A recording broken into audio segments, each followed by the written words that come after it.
নারায়ণগঞ্জের সিদ্ধিরগঞ্জে ভোলা লালমোহনের বাবলু কাঁচা সবজির দোকান দিয়ে তার পরিবারের জীবিকা নির্বাহ করছেন। স্টুডিও থেকে এবার সরাসরি চলে যাচ্ছি মাঠ পর্যায়ে। সর্বশেষ খবরাখবর জানতে আমাদের সাথে যুক্ত হচ্ছেন সোহেল রানা। সোহেল, আপনার কাছে কি কোনো আপডেট রয়েছে এখন পর্যন্ত?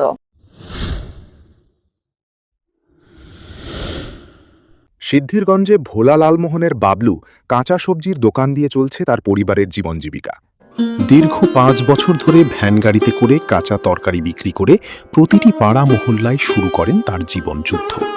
বাবলু পড়ালেখা না করে জীবন জীবিকা সংসার হাল ধরতে বর্তমানে সিদ্ধিরগঞ্জ পুলে সরকারি রাস্তার পাশে বসেই কাঁচা তরকারির দোকান দিয়ে তার জীবন জীবিকা একটি পথ বেছে নিয়েছেন বাবলু।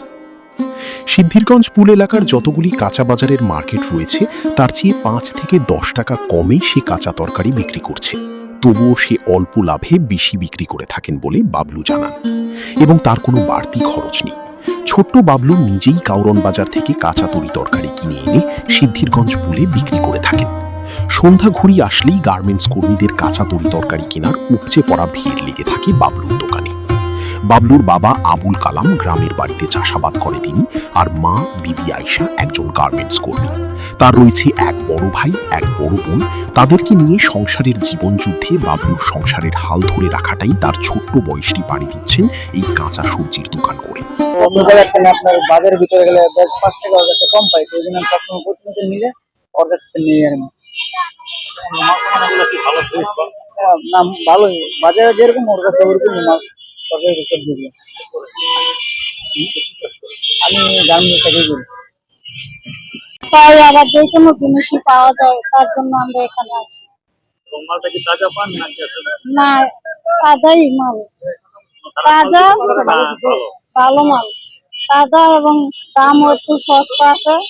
ওই জায়গা থেকে এই জায়গায় একটু সস্তা দামে নেওয়া যায়। সদাই নেই, কারণ হচ্ছে অন্যান্য জায়গাতে ২-৫ টাকা কম পাওয়া যায়। এই আমি প্রত্যেক সপ্তাহ থেকে সপ্তাহে বাজার করে নিয়ে যাবো। ভালো, আমার এখানে কোনো অ্যাডভান্স নাই, তারপরে কোনো ভাড়া নাই, তারপরে আমি নিজে মাল কিনে নিজে বিক্রি করি। সেজন্য এখানে আমি ২ বছর যাবত ব্যবসা করি। আমার সেল বেশি হয়, লাভ কম, সিঙ্গু লাভ করে সেল বেশি হয়, সেজন্য আমার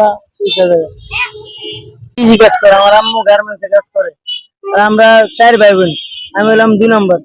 কথা বুঝতে পারছেন? এই দোকান থেকে আমার হলো যা হয় তা পুরো পরিবার চলে। এখানে ৫ বছর যাবত ব্যবসা করতেছি।